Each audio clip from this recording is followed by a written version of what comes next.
Bom dia, hoje vamos falar sobre uma função de produção para a saúde e sobre maltos e a crise de alimentos, sendo estas exemplos da lei dos rendimentos marginais decrescentes. O grupo está formado por mim, Lucas Guimarães Fialho, Adriel Oliveira Bento e Atos Oliveira Bento. Vamos iniciar esta apresentação falando e explicando a lei dos rendimentos marginais decrescentes, para o entendimento do assunto. Bom, eu vou falar sobre a lei dos rendimentos marginais decrescentes e vou explicar um pouco como funciona. Vou começar pelo conceito.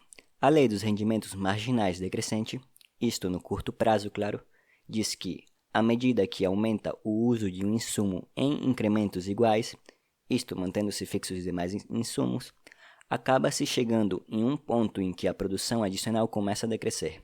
Vamos observar isto da seguinte maneira. Temos duas variáveis. Para simplificar, serão o trabalho e o capital. Como estamos a um curto prazo, vamos considerar o capital como fixo e ficamos apenas com o trabalho. Então vamos ver que quando a quantidade utilizada de fator trabalho é pequena, pequenos incrementos de fator trabalho geram um grande aumento no volume da produção. Ou seja, teremos um produto marginal crescente, isto até que, em um certo ponto, a quantidade de fator trabalho, em vez de significar em um produto marginal crescente, começa a ser decrescente.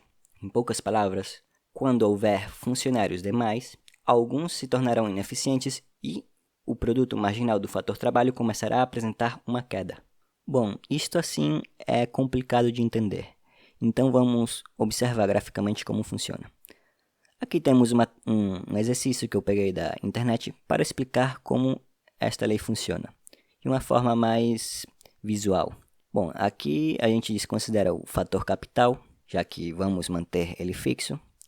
Temos o fator trabalho, o produto total, o produto médio do fator trabalho e o produto marginal do fator trabalho. A modo de exemplo, vamos também supor que esta produção no caso, será de bolachas.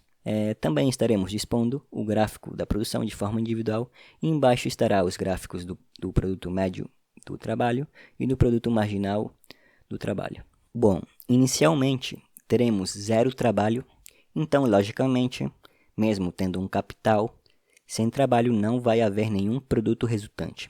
Então tudo aqui será zero. Agora, indo de 0 unidades de trabalho até 4 unidades de trabalho, teremos uma quantidade total de 60 bolachas e uma média de 15 bolachas por trabalhador, ou seja, um produto marginal de 15. Podemos observar que aqui é o ponto onde a produção média está em seu pico, em seu ponto máximo. E também observamos que, quando a produção média chega ao seu nível máximo, ela acaba sendo igual ao produto marginal. Então, observamos que, quando a empresa começa a contratar fator trabalho, a produção inicialmente cresce cada vez mais. O primeiro trabalhador aumenta o produto em 10 bolachas, o segundo em 15 e o terceiro em 20. Ou seja, o produto marginal nesta etapa inicialmente é crescente. Este é o primeiro estágio e a gente chama de estágio ineficiente, pois há muito fator fixo e pouco fator variável, ou seja, existe uma capacidade ociosa. Agora vamos de 4 unidades de trabalho, que lembrando, representa o ponto onde o produto médio é máximo, até 6 unidades de trabalho, onde a produção total está no seu máximo nível e o produto marginal é igual a zero. Este é o segundo estágio que chamamos de estágio eficiente ou racional, já que é onde teremos o lucro máximo. É onde existe uma proporção eficiente no uso dos fatores fixos e variáveis. Observando melhor esta etapa, vemos que, começando pelo quarto trabalhador, cada trabalhador adicional aumenta a produção total, só que a taxas menores. Ou seja, aqui é onde vemos a atuação da lei dos rendimentos decrescentes, já que, em vez de termos um produto marginal crescente como antes, aqui começa a ter um produto marginal decrescente. Então, vemos que o quarto trabalhador aumenta a produção em 15 bolachas, o quinto em 10 e no sexto acaba sendo zero.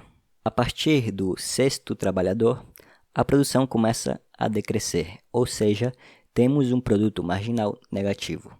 A cada unidade nova de fator trabalho, a produção total de bolachas não só para de aumentar, senão que começa a diminuir.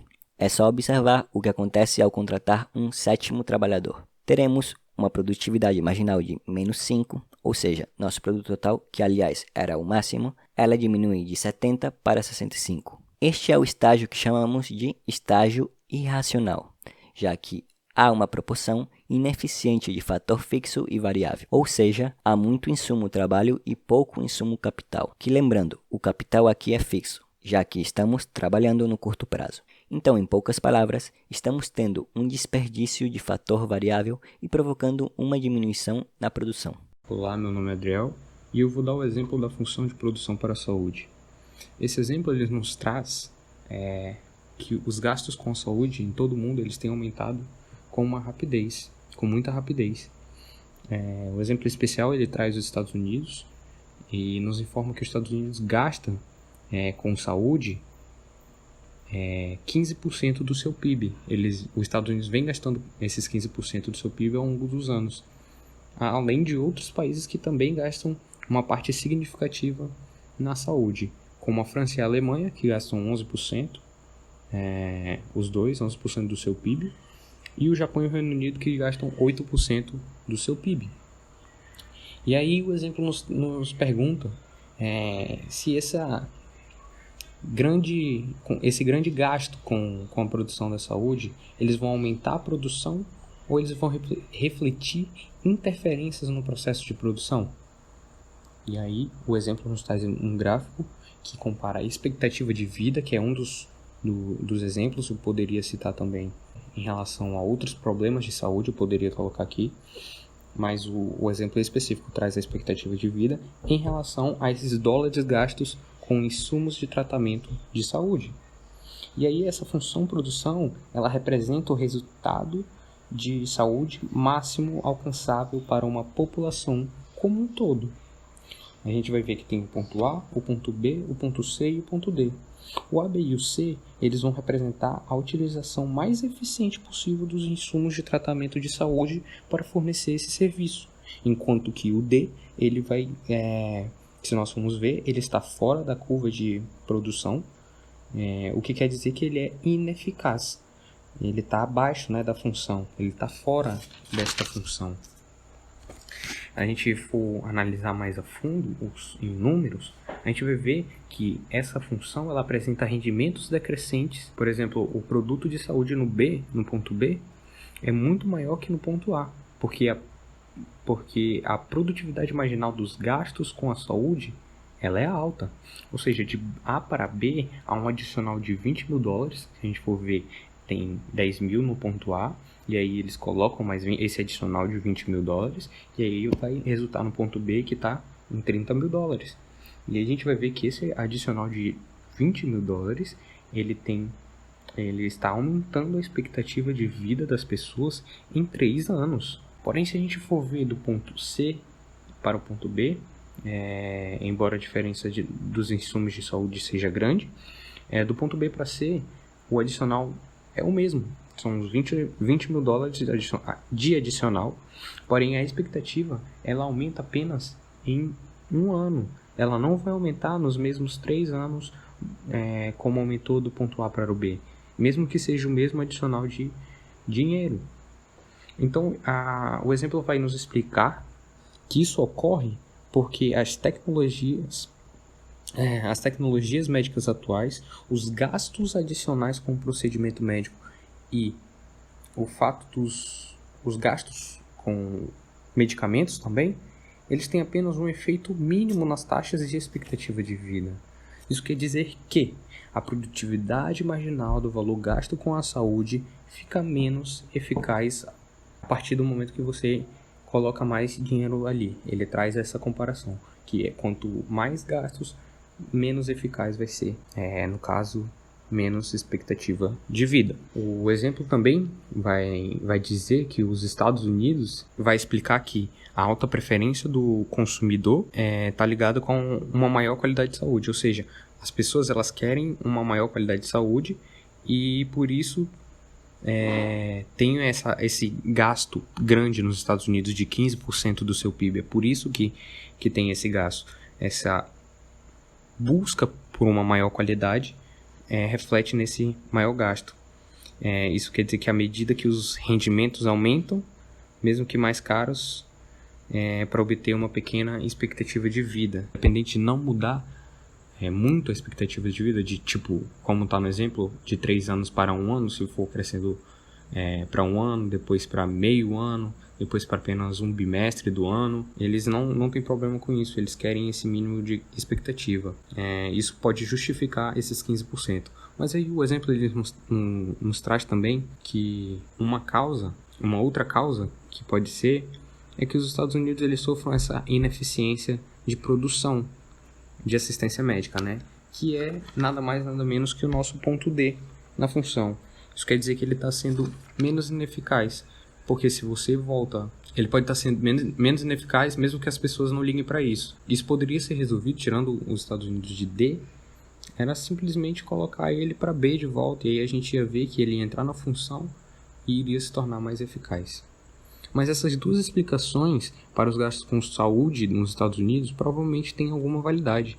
É provável que os Estados Unidos realmente sofram com ineficiência na produção de assistência médica, mas também é provável que à medida que os rendimentos nos Estados Unidos aumentem, as pessoas exijam mais e mais assistência médica em relação a outros bens, de modo que, com rendimentos decrescentes, os benefícios incrementais com a saúde serão limitados.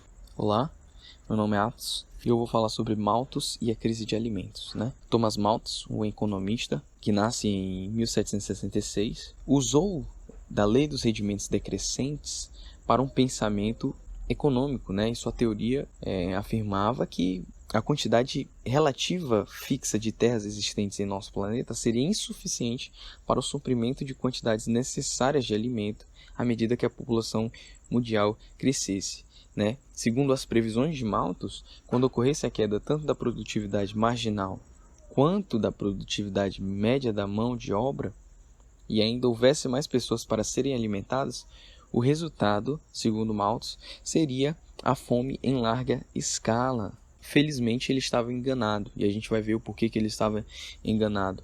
Mas, embora ele estivesse correto a respeito da aplicação da lei dos rendimentos decrescentes para o trabalho, ele não estava enganado, ou ele não estava correto, né, a respeito da fome em larga escala. Por quê? Porque à medida que os anos foram avançando, e nos últimos 100 anos, se você for contar, os avanços tecnológicos modificaram significativamente a produção de alimentos na maioria dos países, inclusive em países em desenvolvimento, né? Países subdesenvolvidos, né? Como países da América do Sul, a sua maioria. Essa tecnologia modificou tal forma que o produto médio do trabalho e a produção total de alimentos tem apresentado elevação. Tais avanços incluem novas variedades de semente de alto rendimento e a alta resistência às pragas, melhores fertilizantes e melhores colheitadeiras. Ou seja, essa nova tecnologia usada na agricultura fez com que a quantidade de produção de alimentos somente elevasse, né? Como a gente vai ver nesse índice de produção alimentar mundial per capita, né?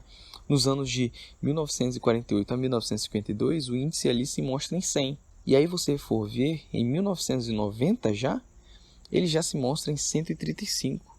E nos anos 2000, 144.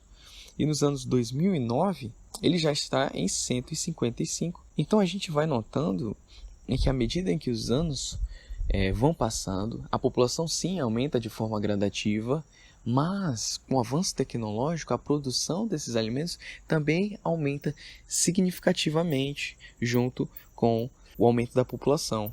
E é exatamente isso que acontece. A gente vai ver como exemplo aqui também um gráfico que mostra não só o índice de preço dos alimentos, mas mostra a produção de cereais. E aí a gente vai ver que a produção média de cereais de 1970 até 2005, ela está em constante aumento, está em constante elevação. Enquanto os índices de preço dos alimentos eles só estão ali flutuando, né? Mas ela está em constante elevação devido a esses avanços tecnológicos.